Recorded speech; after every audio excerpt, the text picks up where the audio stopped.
नमस्कार, मेरा नाम दीपक कुमार चंद्रवंशी डीकेसी हिंदी कहानी के लिए। आज मेरा फाइनली कहानी 6 आ रहा है और हाँ, आप लोगों से ये बात कहनी है कि मेरे यहाँ बारिश हो रही है तो कहानी 1-2 दिन लेट होगा, इसके लिए सॉरी।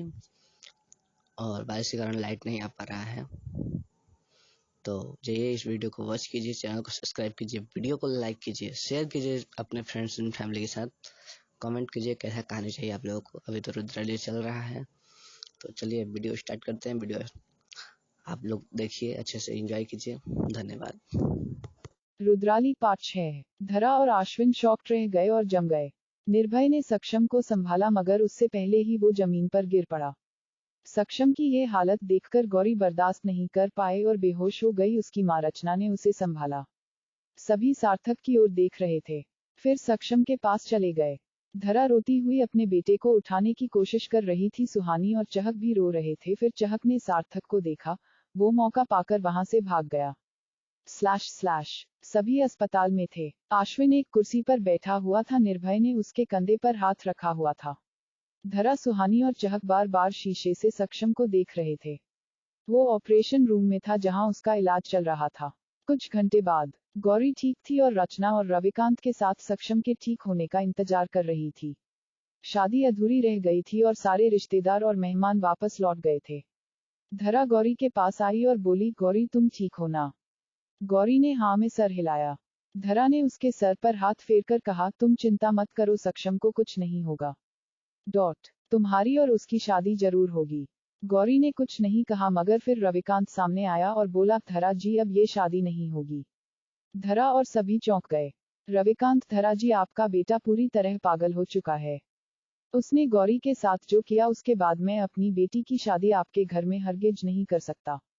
मैं इसकी जान खतरे में नहीं डालूंगा। धरा ने कुछ बोलने की कोशिश की मगर रविकांत ने रोककर कहा, ये मेरा अंतिम फैसला है। धरा चुप हो गई। तब गौरी बोली, पापा प्लीज ऐसा मत कीजिए, मैं सक्षम से शादी करना चाहती हूँ। कहकर उसने सिर झुका लिया। फिर आगे बोली, इस परिवार के साथ मुझे लगाव हो गया है पापा, और अगर मैं इनकी बहू नहीं बनी तो कहीं और भी शादी नहीं कर पाऊंगी। मुझे इसी घर में रिश्ता जोड़ना है। रविकांत चुप हो गया था। रचना भी सोच में डूबी थी। उन्हें सोचता देखकर अश्विन अपनी जगह से खड़ा हुआ और उनके पास आकर कहा, देखिए आप लोग ये रिश्ता मत तोड़िए। आप लोगों को यही चिंता है ना कि सार्थक चैन से जीने नहीं देगा, तो मैं आप लोगों को यकीन दिलवाता हूँ, अब वो गौरी और सक्षम की जिंदगी में दखल नहीं दे पाएगा। रविकांत, आप इतने विश्वास से कैसे कह सकते हैं? अश्विन, क्योंकि वो हमारी जिंदगी में दखल तब देगा ना जब वो हमारे आसपास रहेगा।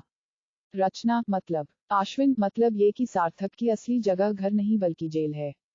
धरा चौंक गई पर अश्विन से कुछ बोल नहीं पाई। रविकांत, आप अपने बेटे को जेल भिजवाएंगे? अश्विन, नहीं, मैं एक मुजरिम को जेल भिजवाऊंगा।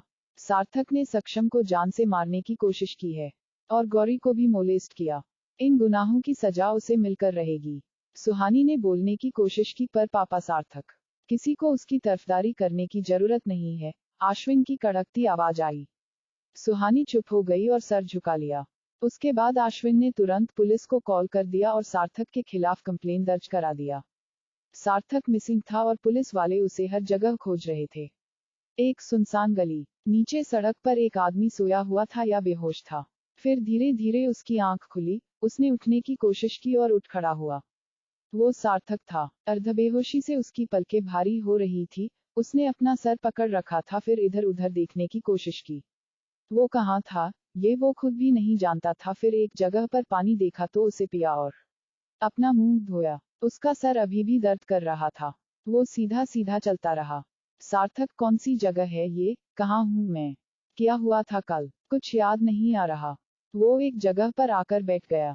उसी वक्त शायद एक पुलिस वाले ने उसे देख लिया और अपने सीनियर्स को जानकारी दी। सार्थक आराम से बैठा हुआ था, तभी कुछ पुलिस वाले आए और उसे अरेस्ट कर लिया। सार्थक चौंक गया था। उसे समझ नहीं आया कि क्यों गिरफ्तार किया जा रहा है। वो उन लोगों से खुद को छोड़ देने के लिए बोलने लगा। सार्थक, छोड़ दो, मुझे क्यों पकड़ रहे हैं? किया क्या है मैंने? सार्थक पुलिस स्टेशन में बंद था। वो बार बार खुद को छोड़ देने की विनती कर रहा था। अस्पताल में अश्विन को फोन आया, उसने बात की फिर रख दिया। धरा, क्या हुआ? किसका फोन था? अश्विन ने गुस्से से कहा, पुलिस वालों का। सार्थक पकड़ा गया है। धरा ने सर झुका लिया था।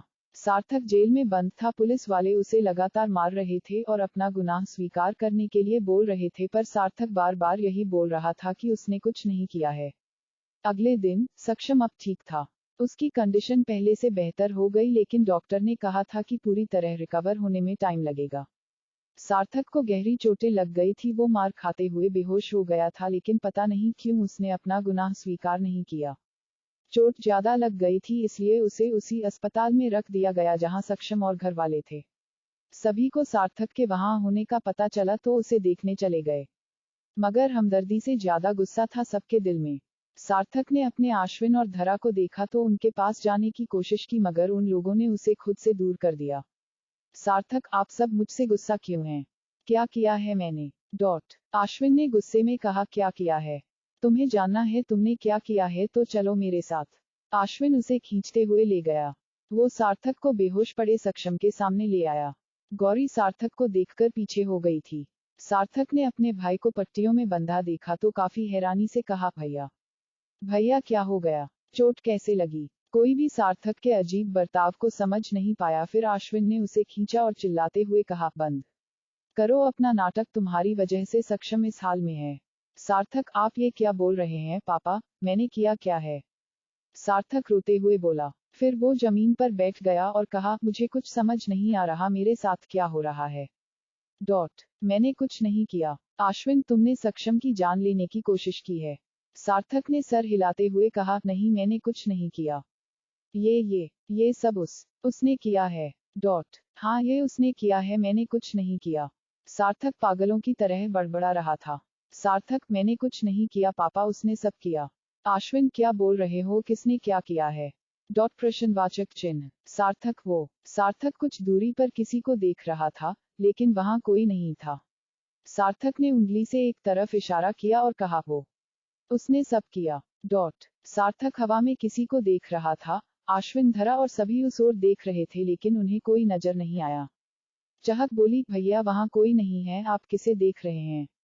सार्थक ने जवाब दिया, है वही तो है सामने, देखो उसको। सभी सार्थक को देख रहे थे। वो हवा में किसी से बातें कर रहा था। तभी अश्विन उसके सामने आया और जोर का थप्पड़ मार दिया। सार्थक नीचे गिर पड़ा और बेहोश हो गया। / 2 दिन बीत गए थे। सार्थक को अरेस्ट करके पुलिस वाले अपने साथ ले गए थे और अब वो जेल में बंद था। City hospital. सक्षम बेड पर लेटा था। उसके माथे पर चारों तरफ से पट्टियां बंधी थी। गौरी वहीं उसके साथ थी। वो उसके लिए खाना लेकर आई थी। वो उसको खाना खिला रही थी। फिर सक्षम ने उसके हाथ पर अपना हाथ रख दिया। गौरी ने उसकी तरफ देखा। सक्षम, तुम रात भर रो रही थी ना? गौरी ने जवाब नहीं दिया। सक्षम, तुम्हारी आंखें सूज गई हैं। गौरी, मुझे तुम्हारी चिंता हो रही थी सक्षम। सक्षम मुस्कुराया और बोला, पर अब मैं बिल्कुल ठीक हूँ। इसलिए स्माइल कर दो। गौरी ने हल्का सा मुस्कुरा दिया। वो दोनों बातें ही कर रहे थे, उसी वक्त चहक और सुहानी वहां आए। सुहानी सक्षम के सर पर हाथ फेरते हुए बोली, अब तुम्हारी तबीयत कैसी है? सक्षम, ठीक हूँ दी। Don't worry. तभी चहक ने गौरी की ओर देखते हुए कहा, हाँ अब हम आपकी वरिज क्यों करेंगे? आपकी चिंता करने वाली आ गई है ना? गौरी और सक्षम ने हल्के से मुस्कुरा दिया।